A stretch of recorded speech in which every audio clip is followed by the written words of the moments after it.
하나님께서 우리에게 주시는 말씀은 구약성경 에스겔서 31장 1절에서 18절까지 말씀인데 말씀이 좀 길어요. 우리가 생명의 삶 본문을 체계 있게 체계 있게 스케줄에 따라서 읽으니까 어떤 때는 말씀이 좀 포션이 좀 긴 때가 있는데 조금 인내하시고, 말씀이 길지만 우리 천천히 한번 1절에서 마지막 18절까지 에스겔서 31장 한 목소리로 한번 우리 같이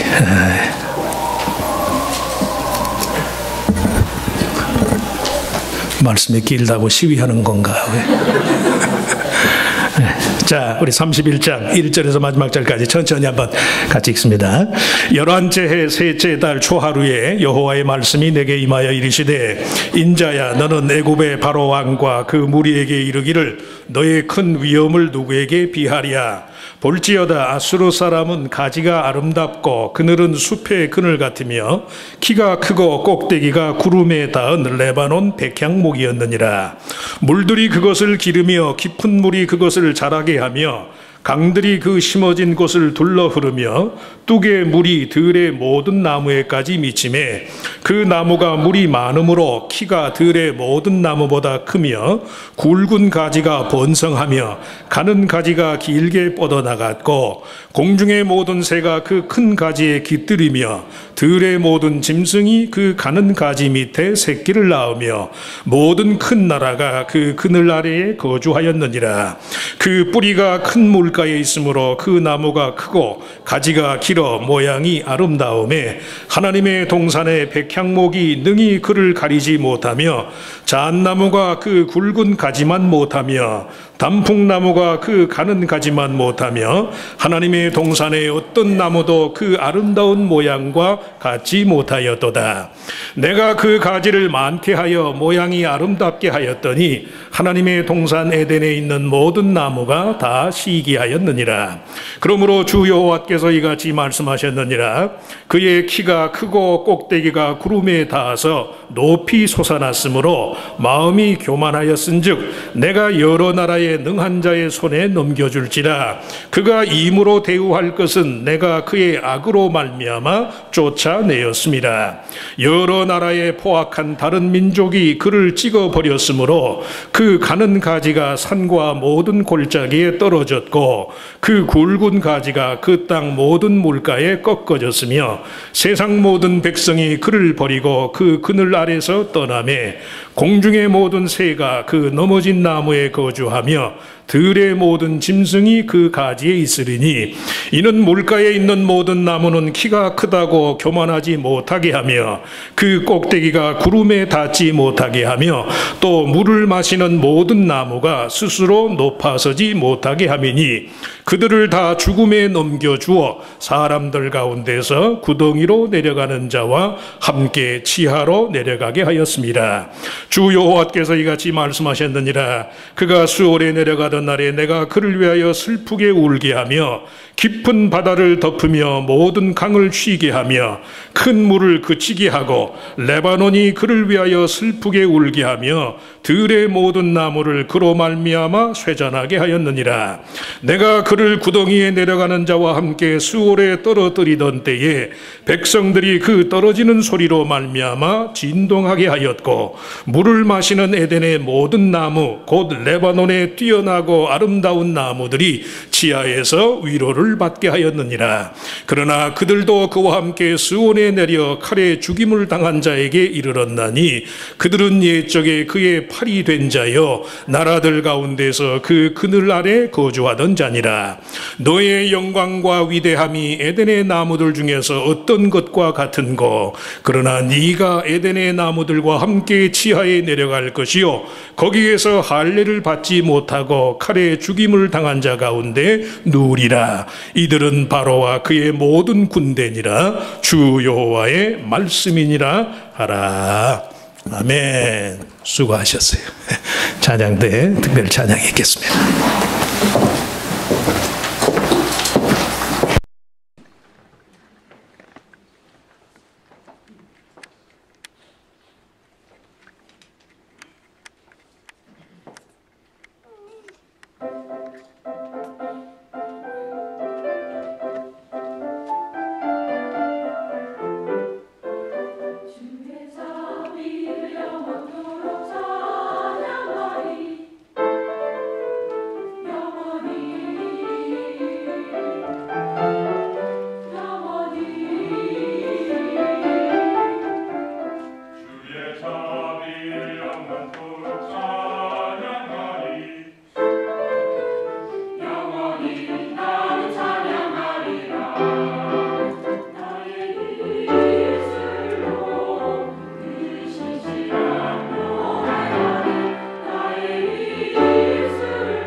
저녁에 우리 지방총회 개회 예배 때에도 우리 찬양대가 특성을 잘 알 수 있도록 여러분들이 많이 가셔서 은혜도 받고 또 응원도 해주시길 바랍니다. 다음 주일 저녁 지방총회 개회 예배에 전 교인들이 참여할 줄로 믿습니다. 늘 대답들을 안 하셔. 믿습니다. 저만 혼자 믿는 건가?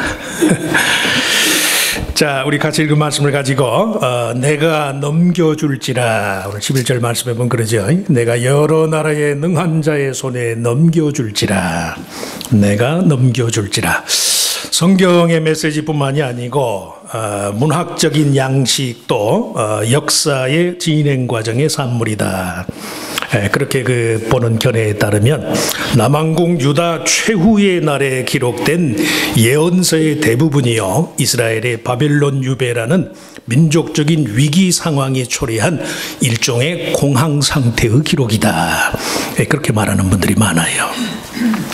이스라엘 남북 왕조 시대가 끝나갈 무렵 남왕국 유다 최후의 날이 다가오던 시점, 그 시기의 대표적인 예언자가 바로 에스겔이에요. 실제로 그의 예언의 대부분은요, 고통스러운 현실에 대한 정직한 체험을 바탕으로 하는 피해자의 관점으로 쓰였어요. 그 사람은 구약의 에스겔의 무슨 열방에 대한 심판의 말씀이 하나님이 이스라엘만 위하고 다른 나라들은 다 멸망하길 바라는 그런 취지인가 보네. 그건 성경에 대한 오해예요. 에스겔서 전체의 구성을 살펴보면 선지자로서 에스겔 자신의 소명에 관한 이야기가 1장에서 3장까지 나오고, 유다 예루살렘에 대한 하나님의 심판이 4장에서 24장, 무려 21장에 걸쳐서 유다 민족에 대한 자아 성찰 혹은 자아 비판과도 같은 그런 말씀이 나와요. 그리고 이어서 이스라엘 주변 열방에 대한 심판이 25장에서 32장, 마지막 34장서부터는 48장까지 유다 예루살렘의 회복을 통해서 온 지상이 회복될 것을 예고하는 그런 말씀이에요.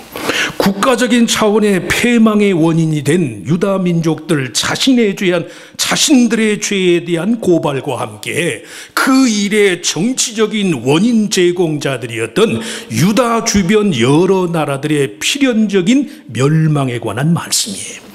망해가는 자신들의 현실 상황 속에서 영원히 흥할 것처럼 보이는 주변 나라들의 처지를 부러워하지 말아라. 그들도 역시 여호와 하나님에 의해서 멸망하고 말 것이다. 이거 그냥 다 죽자는 얘기 아닙니까? 다 같이 죽기를 바라는 오기 때문이 아니라 국가적 재난이라는 현실적 괴로움이 우리만 당하는 억울한 처지와 같은 것이 아니다. 피해를 겪지는 하지만 피해의식에 매이지는 않는다. 조금 까다로운 얘기일지 모르지만 믿으시면 아멘. 인생에 손해볼 때가 있어요. 피해를 당할 때가 있다고. 왜 나만 이런 억울한 일을 당해야 하나? 피해가 왜 없겠어요? 피해를 당해야 할 때는 피해를 당하실 수 있길 바랍니다. 그러나 피해의식에 빠지지는 않게 되기를 축원합니다. 뭔 말인지 잘 모르시나? 오늘 보면 14절 말씀에 이는 물가에 있는 모든 나무는 키가 크다고 교만하지 못하게 하며 그 꼭대기가 구름에 닿지 못하게 하며 또 물을 마시는 모든 나무가 스스로 높아서지 못하게 함이니 그들을 다 죽음에 넘겨주어 사람들 가운데서 구덩이로 내려가는 자와 함께 지하로 내려가게 하였습니다. 애굽의 영화로움에 대한 부러움마저도 결국은 아무것도 아닌 것이더라. 왜? 하나님 외에 세상의 모든 것은 영원한 것이 없으니까. 믿으시면 아멘. 하나님만 영원한 거예요. 하나님만.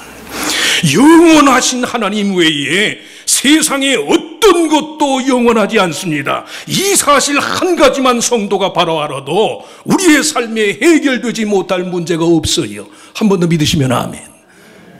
아무리 나를 괴롭게 하고 아무리 내게 피해를 강요하는 것만 같은 것도 없어지는 거예요. 없어지는 거예요. 누구만 영원해요? 하나님만 영원하신 거예요. 하나님만. 애굽의 패망에 관한 선지자 에스겔의 정직한 예언이 주는 의미가 바로 여기에 있어요. 그렇기 때문에 자주 말씀드리지만 믿음은 피해의식이 아니에요. 피해의식. 기독교를 비판하는 사람들은, 크리스찬들은 피해의식에 젖어 삽니다. 아니에요. 그렇다고 정복심리도 아니야. 뭐든지 믿습니다. 내 것. 이것도 아니에요. 정복심리도 아니에요. 책임 회피는 더더욱 아니에요. 믿음은 내 아픈 상처에 관한 정직한 기억을 갖고 하나님을 대하는 거예요. 왜? 하나님만 영원하시니까. 모든 상처에는 끝이 있다니까. 모르시나요? 아시나요? 모르시나요? 아시길 축원합니다. 피해는 끝이 있다는 말씀이에요. 피해는. 나를 괴롭게 하는 모든 건 끝이 있어요. 하나님의 사랑만 성도의 삶에 영원한 거예요. 하나님의 세상에 어떤 것도 영원할 수 없습니다. 그것만 알아도 삶이 편하다니까요. 저부터, 제 자신부터. 믿음은 아픈 상처에 관한 정직한 기억을 갖고 하나님의 말씀을 대하는 것이다. 아픔이 왜 없겠어요? 있지요. 그래도 하나님은 영원하시니까. 상처는 잠깐이지만 하나님의 위로는 영원하시니까. 우리가 지난주일 부활절 보냈잖아요. 회피할 수 없는 상처와 고난으로 인한 피해자이면서도 정직하게 하나님을 대하는 일이 왜 중요한가? 그것은 고난의 증인으로서의 삶을 살도록 하기 때문에.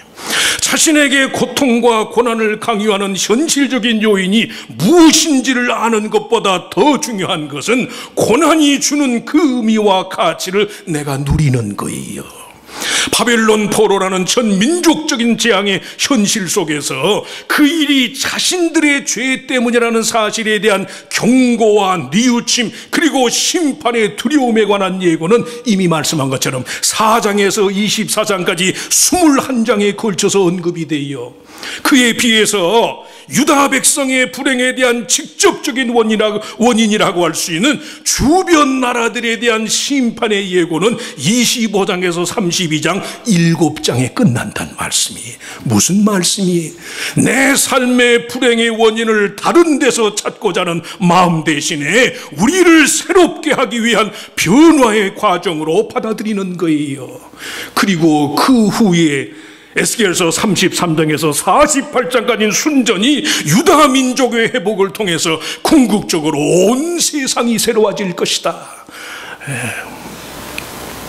딱 3배야, 3배. 남을 탓하는 것보다요, 자기 자신을 새롭게 하기 위한 것이 3배나 많아요. 3배나.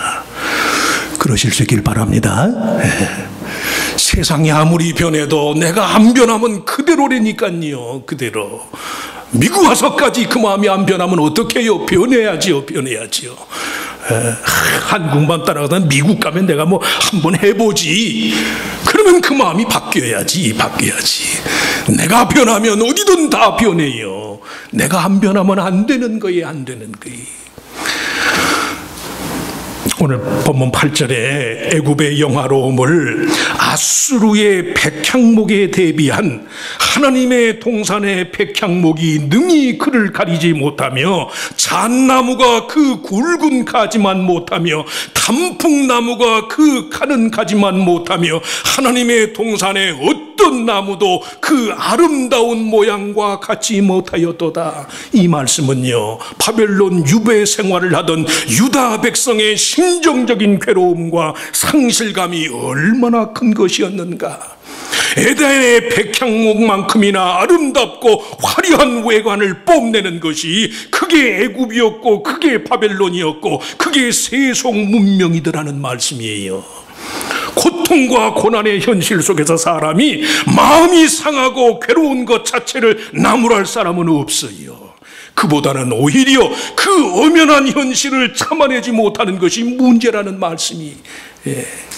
오늘 본문에 언급된 애굽에 대한 여호와 하나님의 심판에 관한 예언을 포함해서 원수들을 향한 저주와 원망을 표현하는 문구들이 성경에 많아요. 어떤 사람은 그걸 보고 놀래. 성경책에 이런 얘기도 있습니까? 원수를 저주하는 얘기도 있습니까? 있어요, 있어요. 성경은 리얼리티니까 허구가 아니란 말씀이에요, 허구가. 하나님이 그러한 원망과 고뇌에 찬 말들을 성경 가운데 허용하신 이유는 한 가지예요. 고난의 증인으로서의 삶을 참아내라는 말씀이에요. 좋은 것만 추구하는 것으로는 신앙생활 못해요. 이것도 마음 아프지만 믿으시면 아멘. 나쁘고 아프고 상처가 있지만 그걸 끌어안고 하나님을 바라는 거예요. 하나님이 이것까지도 바꿔주실 줄 내가 믿습니다. 그런 믿음이 있어야죠. 고난의 증인으로서의 삶을 산 이 고난이 누구 때문인가? 그건 우리의 관심이 아니라니까요.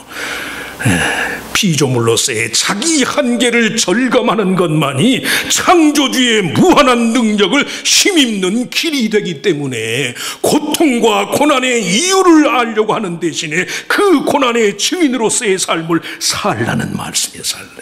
그런 이유에서요, 정직한 증인의 말은 아파도 힘이 있어요. 힘이 거칠어도 진실함이 내포되어 있다는 말씀이. 한국의 친구 목사 중에 공부를 잘해서 학교에 교수로 간 친구가 있어요. 마음이 정직하니까, 신학생도 보면 마음이 정직해, 자기 속에 정직하니까 거칠 게 없지. 공부를 잘해서 프린스턴에서 석사학위를 받고 제 공부했던 누리에서 박사학위를 받고, 근데 말이 거칠으니까요 학생들한테 인기가 없어요. 3년이가 지나서 교수 평가를 했는데 점수를 못 받았어. 그래서 다른 대학원으로 갔어. 다른 대학, 기독대학원으로. 기독대학원에 갔는데 얼마나 그 친구를 대우를 해주는지. 나사렛 교단이, 그건 장로교단에서 운영하는 큰 대학원은 거기서 제대로 인정을 받더라고.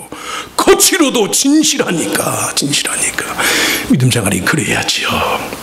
아픔이 왜 없겠어요? 고통이 왜 없겠느냐고. 그걸 회피하는 게 아니에요. 안 그런 척하는 것도 아니, 다 받아들이는 게 있다. 그러면서도 내게는 하나님만 영원하시단 말씀이에요. 고통을 기억하면서 정직한 마음으로 끌어안고 하나님을 바라는 거예요. 고난의 증인으로서의 삶을 살아야 한다. 성도가 아픈 상처에 기억을 안고 정직하게 하나님을 대하는 두 번째 이유는 그것이 고통과 고난에 대한 공동체의 이해를 초월하도록 하기 때문에. 사람이, 심리학자들이 하는 얘기인데요, 우리가 그 트라우마라고 그러지요. 외상 후 스트레스 장애 공통된 특징이, 처음에는 자기 자신을 피해자로 얘기해. 피해자. 그 피해의식에서 벗어나기 위해서 그 다음은 자신을 가해자로 위장을 해요. 위장. 내가 그랬다. 그리고 나중에 이것도 저것도 아니고 방관자가 돼버려. 방관자가. 그 반대로요, 인생의 모든 고비와 아픔에도 불구하고 정직하게 자신의 고통을 이해하고 받아들인 사람은 그렇지 못한 사람들, 고통의 희생자들에 대한 책임의식을 갖더래. 책임의식. 살아남은 자로서의 책임의식을 가져요. 살아남은 자들로서의 고차원의 윤리와 사명감을 갖고 삶 자체에 대한 대속의 의미를 추구하더라. 그게 다르더래요. 사람이 고통과 어려움 앞에서 정직한 사람하고 그것을 회피하려고 하는 사람의 차이가 거기에 있어요. 거기. 그렇잖아요. 견뎌내고 나면 뭐 힘들긴 하지만 견뎌내면 아무것도 아니거든. 유익하거든. 에스겔서의 내용만 하더라도 유다 예루살렘의 회복이 필경에는 온 땅에 생명을 가져다주는 거룩한 물과 거룩한 땅으로의 복귀로 끝나는 것을 알 수 있어요. 에스겔서뿐만이 아니에요. 에스겔과 거의 동시대 예언자였던 예레미야서에도 유난히 생존을 위한 권고가 많아요. 바벨론 유배를 인정하는 것은 그건 현실과의 타협이다.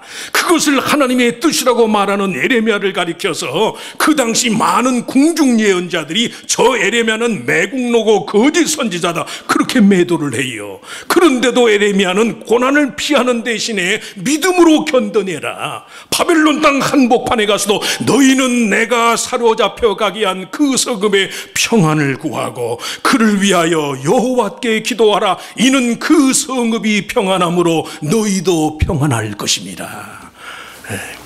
당시 소위 유대식 국가주의를 표방하던 소위 궁중예언자들은 한결같이 자신들의 기득권을 보장해주는 애굽과의 동맹을 주장하였고 끝까지요 반바벨론 노선을 유지했는데 역사는 결국 예레미야의 권고대로 끝이 났어요.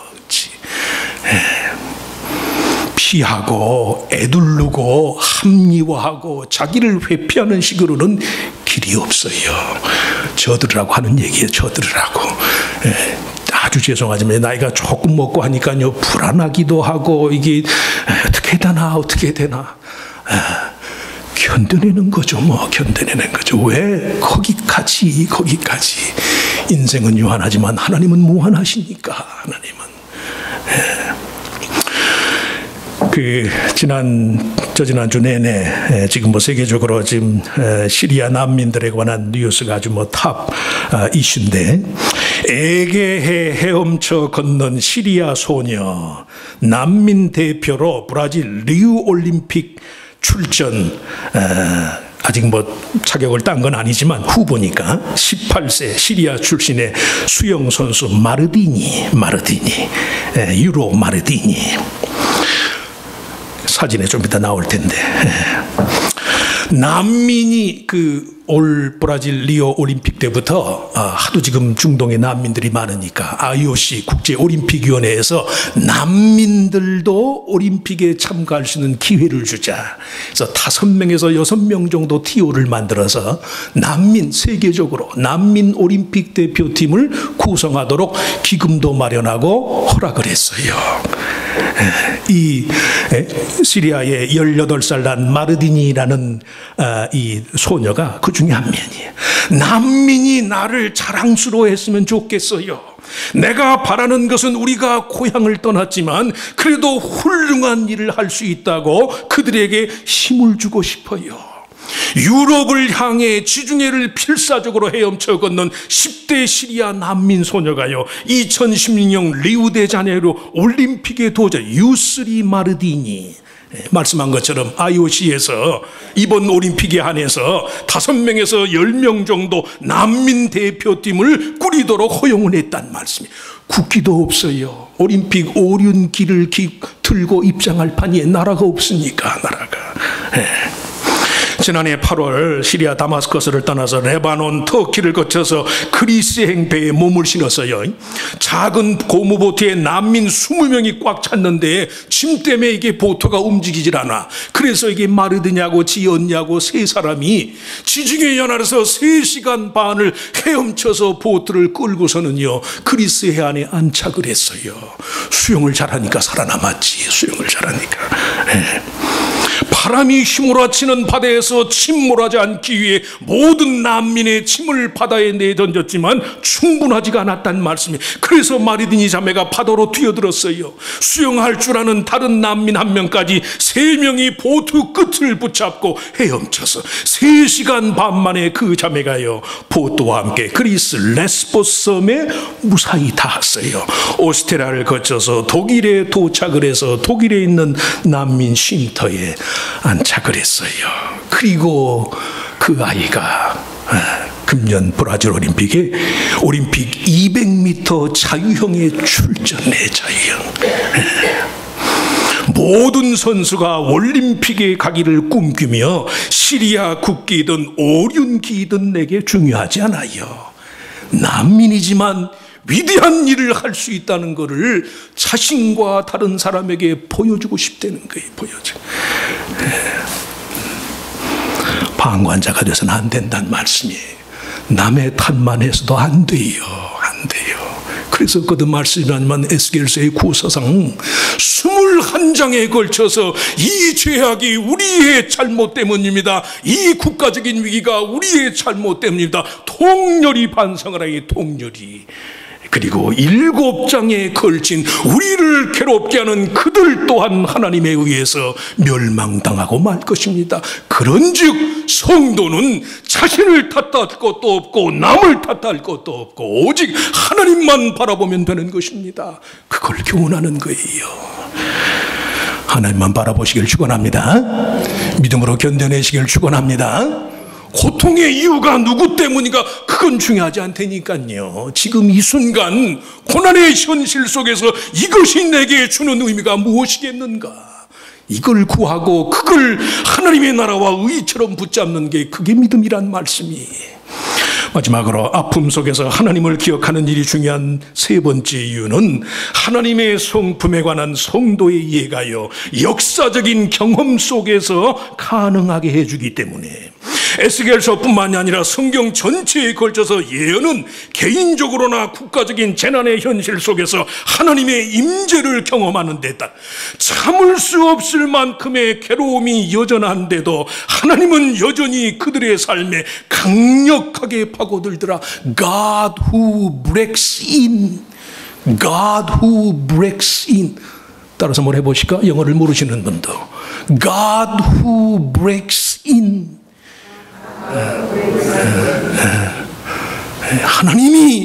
하나님이 내게 찾아오는 거예요. 어떠한 사슬이나 어떠한 닫혀진 현실 상황도 하나님이 꿰뚫고 들어오시더라면 꿰뚫고. 애굽에 대한 하나님의 간섭과 개입을 묘사하는 오늘 보면 11절 말씀, 내가 여러 나라의 능한 자의 손에 넘겨줄지라 그가 이임으로 대우할 것은 내가 그의 악으로 말미암아 쫓아내었습니다. 하나님의 손이, 하나님의 손길이 유다 백성들에게만 아니라 애굽이라는 거대한 이방 나라에까지 여전히 미치더라. 신앙의 세계와 세상의 역사를 모두 한 분 하나님의 손이 지배한다. 그걸 아는 것이 힘들어요. 그걸 아는 것이. 에스겔서 전체의 주제가 바로 여기 있단, 거대한 이방 바벨론 제국의 변방에서 식민 생활을 해야만 하는 자신들이지만 그 처지 가운데서 여전히 그들을 위해서요 온갖 상실감과 좌절을 이기도록 하시는 하나님의 손길이 온 세상의 수레바퀴를 쥐고 계시단 말씀이에요. 감사할 조건이 가득한 상황에서 감사를 드리는 일은 쉬워요. 그렇지 못한 상황에서 여전히 감사하는 마음가짐을 갖기가 어려워.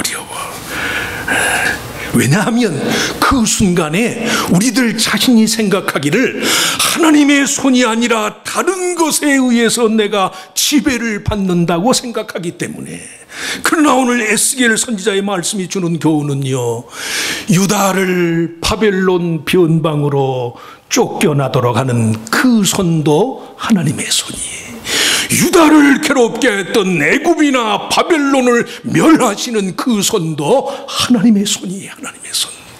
내게 좋은 것만 주시는 게 하나님의 은혜인가요? 우리는 좋고 나쁜 걸 모르잖아요. 때로는 그것이 정말 하나님의 은혜가 고통과 고난의 모습으로 우리에게 오는데 그걸 내 식으로만 생각해서 그 순간 내가 하나님의 손이 아니라 다른 것에 의해서 지배를 받는다고 생각하니까 믿음이 없단 말씀이에요. 성도는 안 그래요. 바벨론 변방 아니라 어디에 가 있더라도 내 삶의 모든 것을 일관되게 주관하시는 분은 하나님이십니다. 그 하나님의 손이 나를 간섭합니다. 이방 땅 한복판 식민포로 생활을 하는 그곳에서 하나님을 영화롭게 할 목적과 사명을 부여받은 자로서의 삶을 산다는 말씀이에요.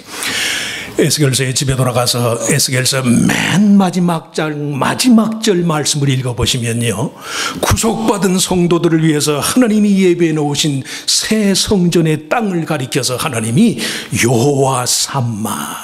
여호와 삼마라는 말이 에스겔서 맨 마지막 장 마지막 절에 나와요. 여호와 삼마는 하나님의 땅, 여호와의 땅.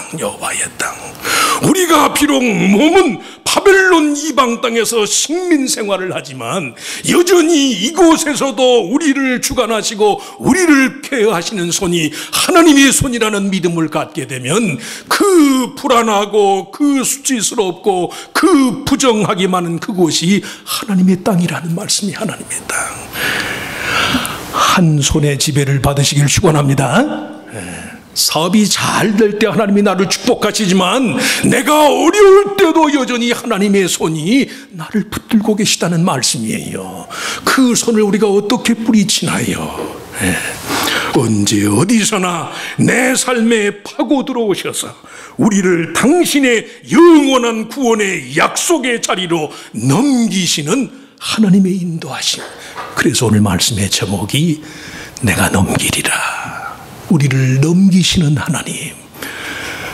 풍성한 풍요로움에도 때를 따라서 정말로 우리의 삶에 필요한 것이라면 고통과 시련의 장에도 그 하나님이 우리를 넘기시는 게 있는, 하나님의 손에 이끌림을 받고 하나님의 손에 넘김을 받는 자들은요 끝까지 살아요. 그 은혜가 저와 여러분의 삶에 다가오는 한 주간 동안 내내 같이 하시기를 주의 이름으로 축원합니다. 축원합니다. 하나님,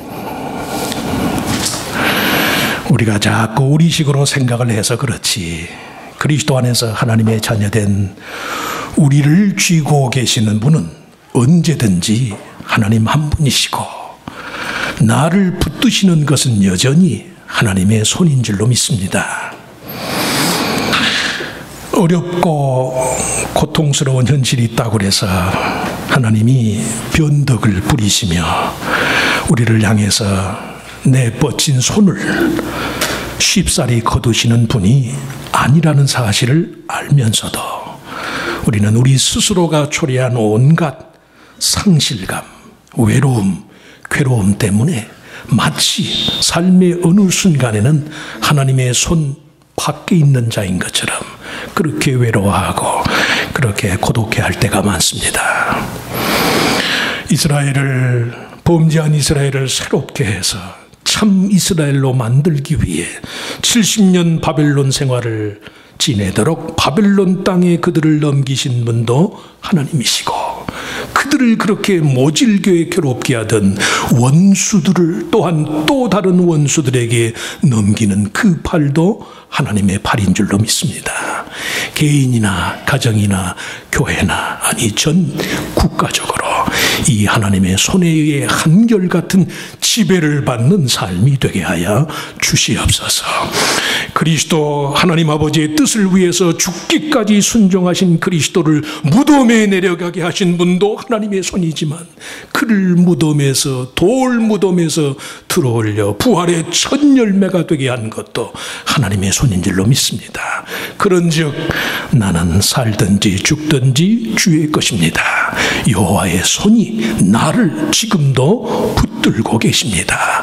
그 여호와의 손 안에서 내가 살기도 하겠고 하나님의 뜻이라면 죽음에 이르기까지 내가 복종도 할 것입니다. 그런 믿음으로 하나님과 함께 살아나고 하나님과 함께 번창하고 하나님과 함께 마지막까지 주의 이름으로 감사하는 삶을 살아가는 우리들 모두가 되게 하시고 이 믿음으로 다가오는 한 주간도 세상에서 승리할 수 있도록 우리를 도와 주시옵소서. 믿사옵고 예수님의 이름으로 간절히 기도하옵나이다. 아멘.